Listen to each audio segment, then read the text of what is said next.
নমস্কার বন্ধুরা, আজ আমি আপনাদের নিয়ে চলেছি এক বিশেষ যাত্রায়, মেকলিগঞ্জ থেকে ৩ বিঘা করিডোর পর্যন্ত।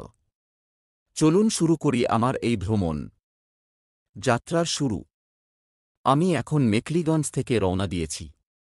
সাথে আছে আমার বন্ধু শুভদীপ, বাইক চালাচ্ছে। রাস্তার দুপাশে যতদূর চোখ যায় সবুজের চাদর মেলে আছে। ছোট ছোট গ্রাম, কাঁচা রাস্তার পাশে মানুষের স্বাভাবিক জীবন, এগুলোই উত্তরবঙ্গের সৌন্দর্য। এবার সামনে এল চা বাগান। দেখুন কি সুন্দর সারি সারি চা গাছ।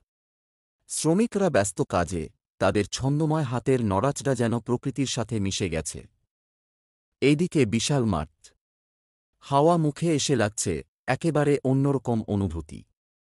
ভ্রমণের এই মুহূর্তগুলো সত্যিই ভোলার নয়। কাঁটাতার। এবার চোখে পড়ল সীমান্তের কাঁটাতার। এই কাঁটাতার শুধু একটা তার নয়, এর ভেতরে লুকিয়ে আছে দুই দেশের ইতিহাস, রাজনীতি আর মানুষের অজস্র গল্প।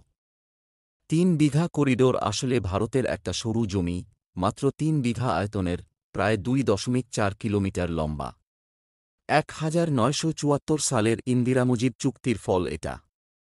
উদ্দেশ্য ছিল বাংলাদেশের দাহাগ্রাম, আংরাপোতা ছিটমহলের মানুষজনকে মূল ভূখণ্ডের সাথে যুক্ত করা। আজ এটি ২৪ ঘণ্টা খোলা থাকে। অবশেষে আমি পৌঁছে গেছি ৩ বিঘা করিডোরে। সত্যি বলতে বন্ধুরা, এখানে দাঁড়িয়ে আমার মনে হচ্ছে আমি ইতিহাস ছুঁয়ে দেখছি। এই সরু করিডোর শুধু মানচিত্রের দাগ নয়, দুই দেশের মানুষের মধ্যে এক জীবন্ত সেতু।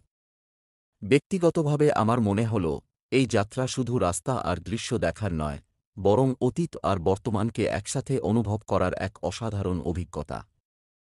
তো বন্ধুরা, এই ছিল আমার ৩ বিঘা করিডোর ভ্রমণ। কেমন লাগলো জানাতে ভুলবেন না। আবার দেখা হবে নতুন কোনো ভ্রমণে। ধন্যবাদ।